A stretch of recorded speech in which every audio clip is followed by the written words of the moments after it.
Bonjour à tous et bienvenue dans cette grande édition du journal de la mi-journée. Une grande ambiance festive a régné au Grand Hôtel Kinshasa avec le concert livré par le groupe Gospel Singers dans un répertoire riche. Des amoureux de cette musique particulière qui s'y sont rendus sont répartis satisfaits. Des matériels médico-sanitaires et autres appareils ont été offerts au projet d'équipement des structures sanitaires par le gouvernement par l'entremise du Fonds des Nations Unies pour l'enfance. Le président de la Commission électorale nationale indépendante revient du Bas-Congo où il est allé pour une campagne de sensibilisation sur la suite du processus électoral. L'abbé Apollinaire Malou Malou tient ainsi de se rapprocher de la base électorale. Les futurs électeurs du Bas-Congo ainsi que des candidats potentiels ont eu la primeur de l'idée que se fait le président de la CENI sur les préparatifs et l'organisation des prochaines élections à l'occasion des échanges qui ont eu lieu à Matadi entre l'abbé Apollinaire Malou Malou Mouolongu et des ministres et députés provinciaux. Suivez.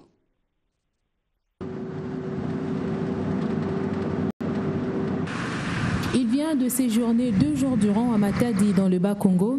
Monsieur l'abbé Apollinaire Malou Malou y est allé pour la sensibilisation des acteurs impliqués au processus électoral. À l'issue d'une grande journée électorale qui a réuni autorités politico-administratives, membres du gouvernement provincial, chefs de division et délégués des forces vives du Bas-Congo. Enjeux, perspectives et défis, voilà le menu que la Commission électorale nationale indépendante a apprêté pour ces derniers. Je me réjouis que vous qui êtes appelés aussi bien à l'observation partisane qu'à l'observation indépendante, nous soyons capables d'échanger ensemble. Comme ça, nous réalisons ensemble un peu quels sont les défis du processus électoral.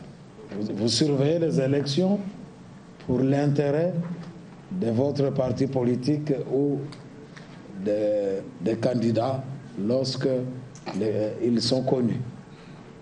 Mais il ne faudrait pas que la société civile aussi fasse de l'observation partisane.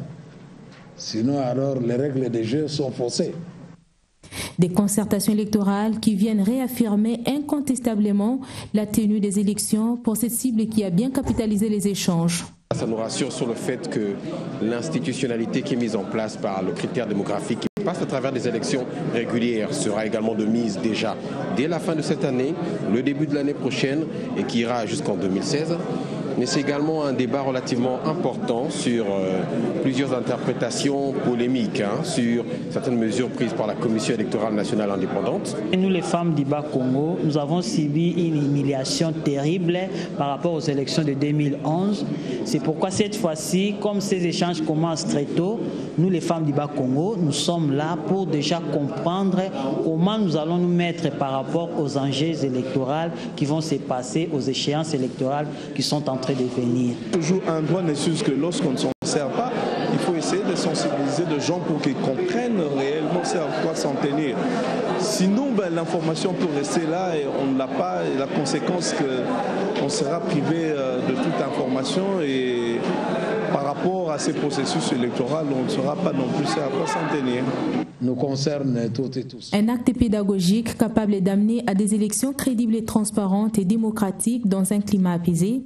Occasion pour la CENI de marteler sur sa responsabilité dans la matérialisation de l'alternance démocratique au pouvoir. La CENI, elle est là pour prendre ses responsabilités.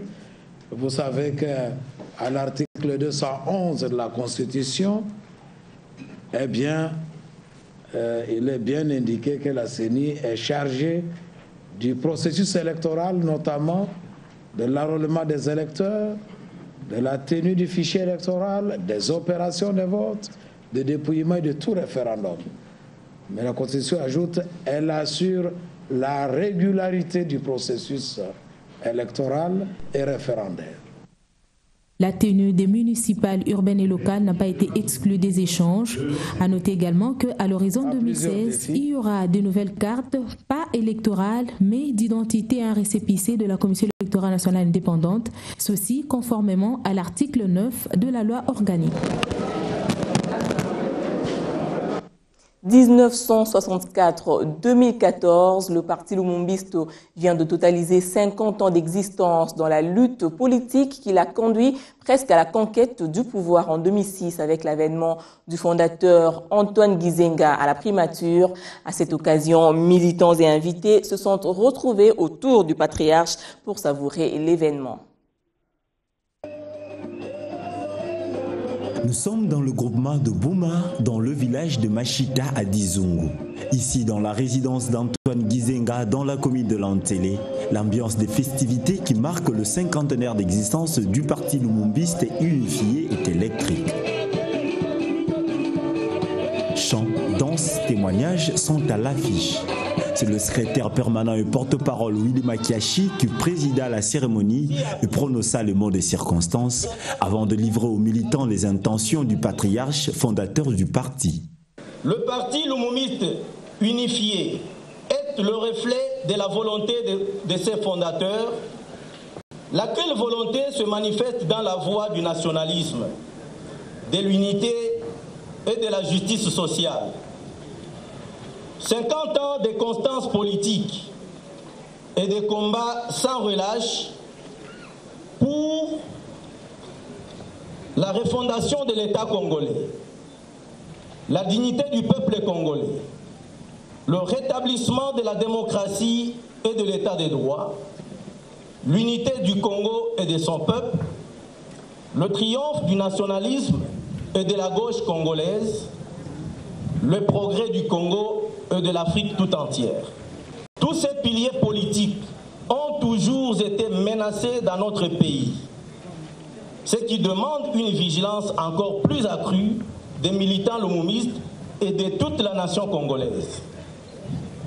Le parti lumumbiste unifié rappelle qu'à chaque moment important de l'histoire de notre pays, les lumumbistes, en tant que force politique de gauche, nationalistes et patriotes, ont toujours réussi à garder le cap de l'unité et de la reconstruction du Congo-Kinshasa.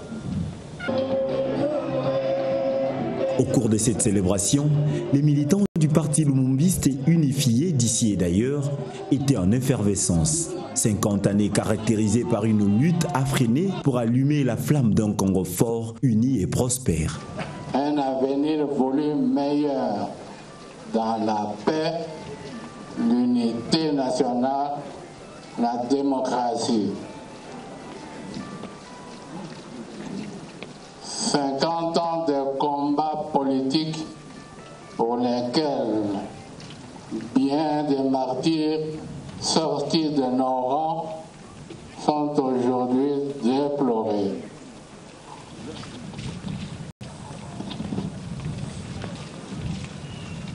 Au premier rang, dans le panthéon de ces martyrs de l'indépendance et de la démocratie de notre pays, nous citons Patrice Emery Lumumba, notre héros national. Et bien avant lui, Simon Kimbangu. Attentifs, les participants observent, drapelés et effigies du patriarche à la main, foulard en tête. Ils poussent des cris de joie en scandant le slogan du parti. Tout le monde était enthousiasmé. Une manière particulière de célébrer qui se diffère des rassemblements ordinaires.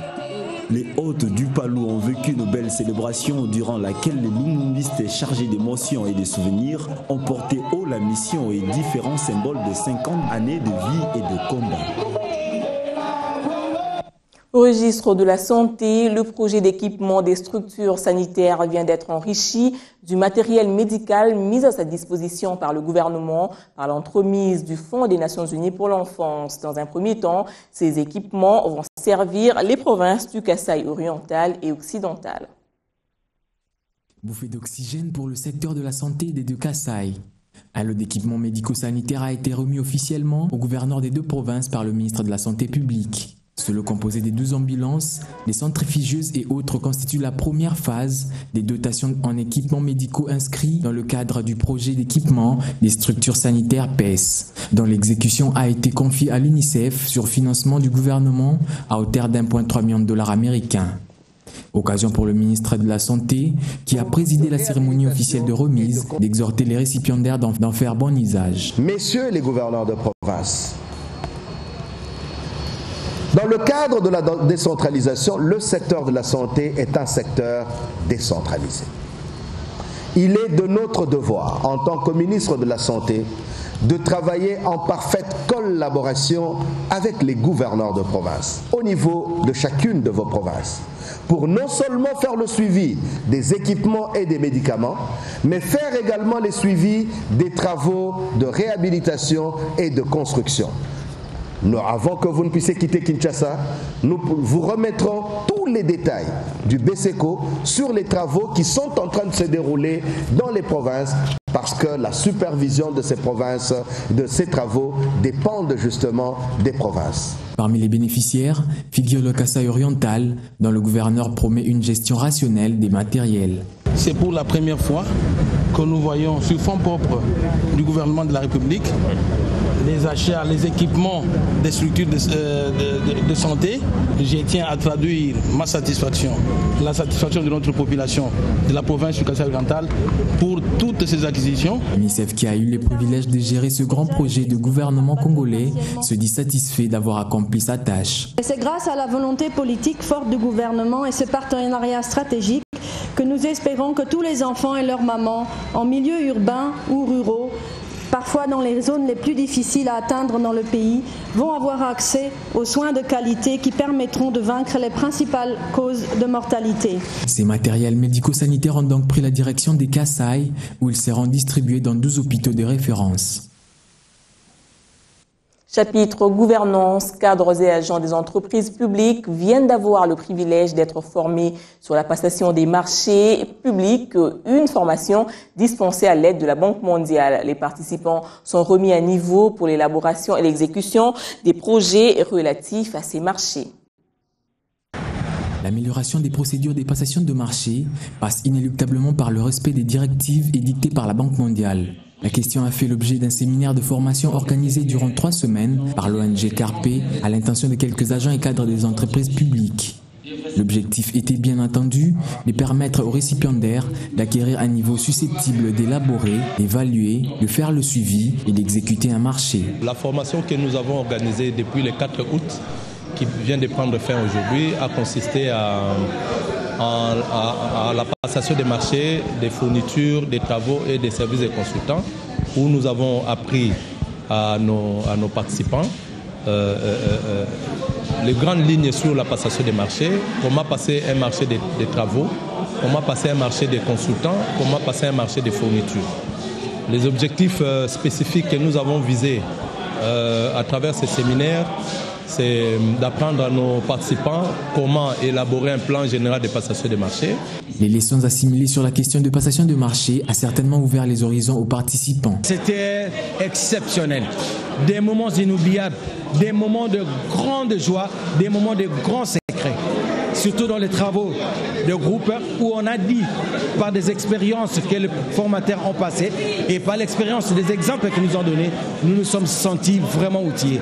C'était un besoin, un grand besoin que je vais de réaliser ces jours. Après cette formation intense de 3 semaines, les bénéficiaires iront en stage avant d'être lancés sur le marché d'emploi international. Pendant que certains sont formés, d'autres s'illustrent par la magouille, à l'instar de ce réseau de faussaires spécialisés dans la délivrance des faux passeports et visas démantelés par la Direction générale de migration. Ces gens se servaient de plus de 200 cachets et autres documents de voyage de la RDC et des ambassades qui ont été saisis à la résidence du chef du groupe, un certain Simba, qui travaillait en complicité avec quelques agents de la DGM.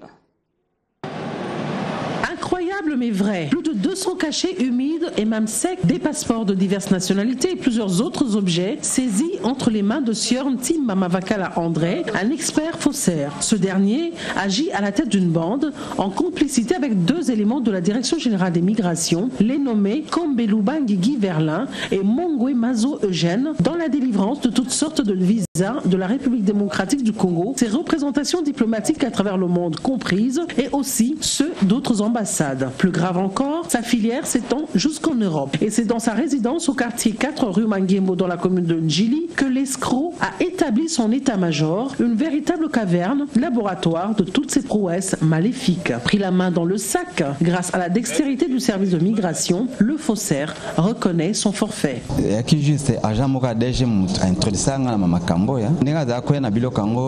C'est un agent de la DGM qui m'a mis dans le coup. Il venait auprès de moi avec tous ses documents pour fabriquer les passeports. On donne les visas selon la demande du client. Je n'ai rien à dire, que l'État fasse son travail.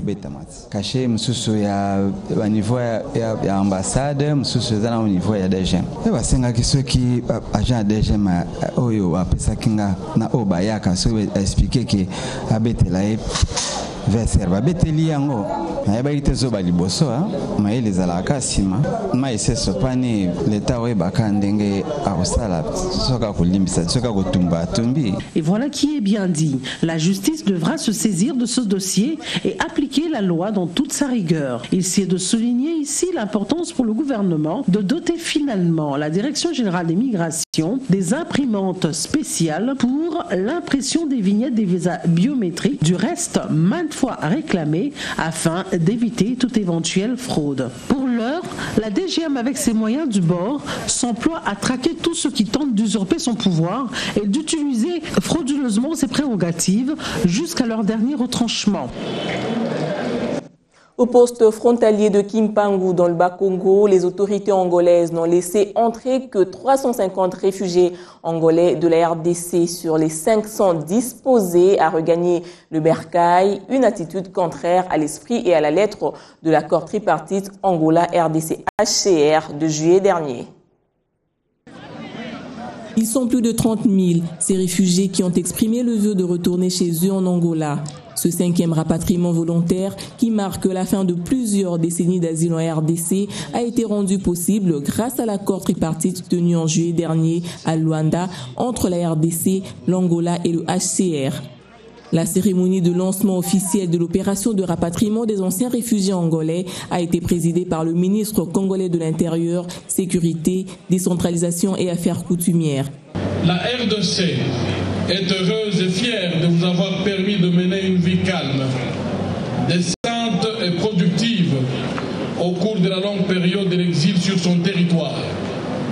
Le peuple congolais gardera de très bons souvenirs de votre séjour au Congo, singulièrement de la détermination qui vous a toujours caractérisé dans la réalisation des activités d'autoprise en charge.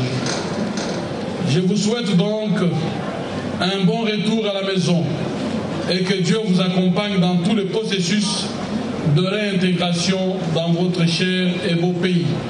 Après la cérémonie, le premier convoi de 500 réfugiés a pris la voie ferrée en direction de Kimpese, au centre de transit de Kivuvu, où les réfugiés ont passé la nuit dans de bonnes conditions avant de se diriger le matin par bus vers Kimpangu.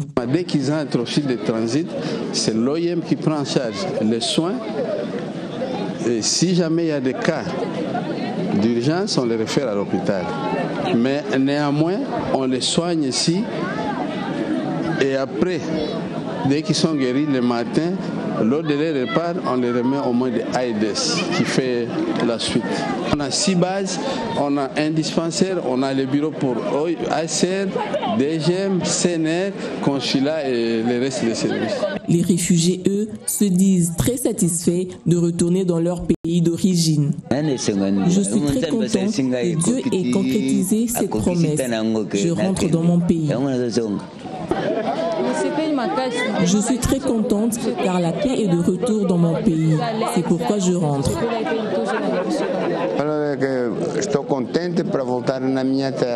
Je suis content de retourner en Angola, ma terre d'origine. À Kinshasa, je n'étais qu'un étranger.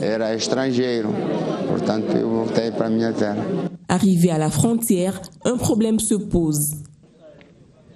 Un screening médical est imposé aux réfugiés alors que cette opération avait déjà été faite avant leur embarquement. Ce qui n'a pas rencontré l'assentiment de la délégation conduite par le représentant régional du HCR. Il y a des procédures de contrôle qui n'étaient peut-être pas prévues de cette manière, donc on est en train de gérer ça. Toutes ces personnes que vous voyez ici ont déjà été vérifiées en tripartite. Ils ont leurs documents de voyage angolais, ils ont eu leur screening médical à Kinshasa, ils ont été vaccinés. Bon, c'est normal qu'il y ait des contrôles, mais normalement ça aurait dû se faire dans le contexte d'un centre de transit organisé. Ce centre ici a été improvisé. Il faudrait dire que sur les 500 réfugiés à rapatrier, 350 seulement ont pu franchir la frontière le même jour et 150 sont restés du côté de la RDC pour des raisons inconnues. La délégation angolaise n'ayant fourni aucune explication. Voilà un geste des autorités angolaises qui pourrait peut-être bloquer l'opération censée se poursuivre jusqu'au 31 décembre de l'année en cours. Un mot sur la femme. Une formation des formateurs en genre a pris fin ici à Kinshasa. Une rencontre qui a mis en exergue la nécessité d'intégrer la dimension genre dans tous les domaines de la vie et sa prise en compte dans les activités de la santé et de la reproduction. Les participants étaient membres de l'association du bien-être familial et volontaire venus de l'Afrique centrale et de l'Ouest. La problématique de la prise en compte du genre dans tous les domaines a fait l'objet d'une formation de formateurs. Durant 5 jours, 2 membres de l'Association pour le bien-être familial et autres volontaires liés au genre. Nous venons d'épingler l'impérieuse nécessité d'intégrer la dimension genre dans tous nos projets que nous sommes en train d'élaborer, que nous élaborons, afin que les besoins des hommes, les besoins des femmes, les besoins des garçons et des filles soient pris en compte. La dimension genre aujourd'hui s'avère être une composante essentielle si nous voulons avoir des projets qui sont bancables, qui peuvent être financés et qui peuvent avoir la pérennité. Parce que toutes les couches des populations, les hommes, les femmes, les enfants, les jeunes, les garçons, les filles, si leurs besoins sont intégrés dans nos projets, chacun d'eux se trouvera son compte et ils bénéficieront des résultats et ces projets qui bénéficient de leur participation seront pérennes dans le temps. La question de l'intégration de la dimension genre s'avère importante. Cette formation tombe à point nommé pour les participants qui sont appelés à capitaliser les acquis de ces renforcements de capacités. La formation des formateurs à laquelle nous avons participé durant toute cette semaine nous a donné la possibilité de toucher du doigt la nécessité de prendre en compte le genre dans la mise en œuvre de nos projets et programmes. De retour dans nos pays respectifs et particulièrement pour moi au Cameroun, je pense que des actions urgentes doivent être menées pour capitaliser les acquis reçus pendant toute cette formation. Je pense que cette formation à laquelle nous venons d'assister, elle est bénéfique pour tout le monde et également pour nous qui pensons que nous n'avons pas un grand rôle à jouer. Il est possible que nous ayons des conseils à donner à des degrés divers en matière de l'intégration du genre, de la notion du genre, dans toutes les activités que nous menons sur le plan national, sur tous les plans. Et je pense que cette formation nous a permis d'améliorer les connaissances que nous avions déjà et de pouvoir la partager également dans toutes les sphères où nous pouvons nous faire entendre. Comprendre les genres et les concepts associés, son intégration dans les activités de la santé et de la reproduction, mesurer sa prise en compte dans un projet, autant de thématiques qui ont été abordées au cours de ces assises. Une autre rencontre qui s'est clôturée, ce sont les travaux de la première revue du plan intérimaire de l'éducation. Ces assises, on retient l'intérêt porté sur la valorisation du secteur de l'enseignement primaire, secondaire et professionnel en RDC. Tous les enfants de l'école pour un enseignement de qualité, c'était là le thème qui a conduit les assises de la première revue conjointe du plan intérimaire de l'éducation. L'état des lieux et l'essentiel des bilans, des réalisations, des problèmes enregistrés, des difficultés et insuffisances rencontrées depuis l'application du PIE ont été relevés au cours de cette rencontre. Il fallait qu'à un certain moment qu'on s'arrête, qu'on voit le chemin parcouru, qu'est-ce qui s'est passé Est-ce que nous sommes sur la bonne voie? Est-ce que nous sommes sur la mauvaise voie? Est-ce que nous pouvons rectifier le tir? Voilà ce qui justifie la première revue conjointe. Elle est conjointe pourquoi? Parce qu'il y a tous les partenaires seuls avec qui nous avons élaboré le plan intérimaire. Tout le monde doit se retrouver pour évaluer. Et vous avez suivi, nous avons quand même obtenu de très bons résultats, surtout dans le domaine de l'accès. Mettant l'accent sur les primaires, voyez comment nous essayons de récupérer, en moins de 2 ans, on a récupéré plus de 2 millions de nos enfants qui ont retrouvé le chemin de l'école. Rappelons que le programme du plan intérimaire de l'éducation, qui est à mi-parcours, s'étale sur 3 ans. En rapport toujours avec l'enseignement, des élèves et écoliers du complexe scolaire La Borne se sont séparés après 7 jours de retraite sous le thème « Dieu connaît les projets qu'il a formés pour vous ». Texte tiré du livre de Jérémie chapitre 11, plutôt chapitre 29, verset 11. L'école a voulu de ce fait occuper les vacanciers dans la spiritualité. Ces jeunes sont les fidèles de l'église La Borne. Ils ont consacré un peu de leur temps de vacances à la recherche de la véritable lumière du monde à travers la retraite de la jeunesse 2014 organisée par l'église La Borne, placée sous le thème « Dieu connaît les projets qu'il a formés pour vous ». Des enseignements tirés du livre de Jérémie chapitre 29 au verset 11. Fais venir mes fils du pays lointain et mes filles de l'extrémité de la terre. Ce verset rappelle que c'est Dieu qui forge les projets que l'humanité découvre, les merveilles de sa divinité. Plus de doute et de désespoir pour ces jeunes après avoir été édifiés durant une semaine passée à la retraite. Ils savent plus qu'hier qu'ils ne peuvent que placer leur confiance en l'Éternel car il agira. L'église La Borne, dévolue par sa vocation d'évangéliser le peuple de Dieu en ce moment où la perte de vitesse, surtout chez les plus jeunes, n'arrête pas son élan. D'autres activités sont prévues dans les jours à venir. De la musique pour adoucir les mœurs, le groupe Gospel Singers a livré son 2e concert au Grand Hôtel Kinshasa à la grande satisfaction du public présent. Un moment d'émerveillement palpitant. Autrement dit, le déplacement a valu la peine. J'aimerais les voir encore, Je les avais vus déjà la semaine passée, je suis venu encore cette semaine et je les verrai encore. Le style, la musique, c'est merveilleux. En tout cas, Dieu s'est manifesté, il s'est glorifié parce que un tel groupe qui nous vient de la France, qui se donne à l'évangélisation afin que les âmes soient sauvées au travers les cantiques et d'adoration. Donc c'est vraiment extraordinaire, c'est extraordinaire. Moi j'ai adoré le groupe Step Up. J'ai trouvé très chic et dans un style des années 50, un très beau gospel. Le reste c'est un peu plus du church pop, pardon. Je suis moins sûr d'apprécier tout, mais le Step Up c'était le meilleur groupe. Et nous avons glorifié son Saint-Nom, c'est ça ce qui est très important. Et ensuite, pour nous, les gospels, nous évangélisons avec le monde. Je crois que pour Kinshasa, c'est une pierre d'édifice que nous venons de poser. Nous voulons que les jeunes de Kinshasa puissent s'approprier du gospel. Voilà ce que je peux vous dire, vous qui êtes des Kinois.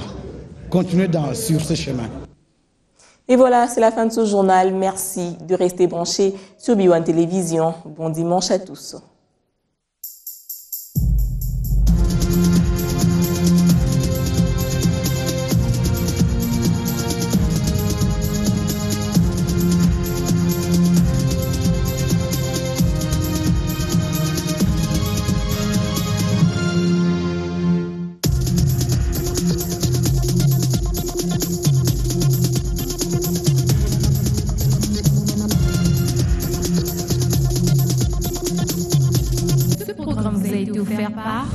Honda, le pouvoir de rêve. Fierté, dignité,